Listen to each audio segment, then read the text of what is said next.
Sec, ministre délégué chargé des personnes handicapées. Merci Madame la Présidente, Mesdames, Messieurs les députés, Madame la députée Servane Hugues. D'abord, je vous remercie sincèrement de mettre en lumière les aidants dont le rôle est précieux dans notre société.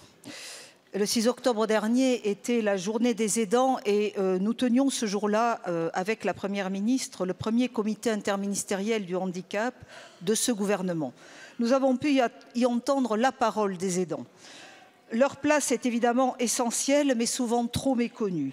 Ils sont encore nombreux à ignorer le rôle qu'ils endossent et les droits qui l'accompagnent.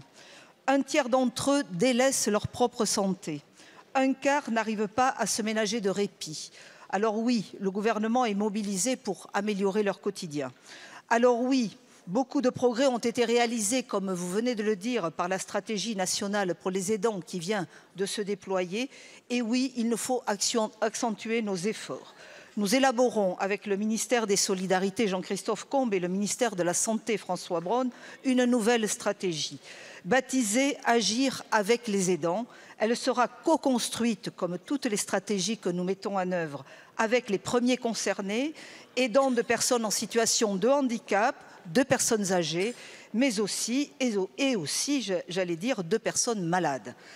L'évolution de la définition de proche aidant dans le Code de l'action sociale et des familles permettra de prendre en compte l'ensemble de ces situations d'aidance. La question du répit est majeure et elle sera au cœur de cette stratégie. Je tiens à rappeler l'engagement du président de la République, soit de garantir 2 semaines de répit par an pour les aidants. C'est un engagement fort.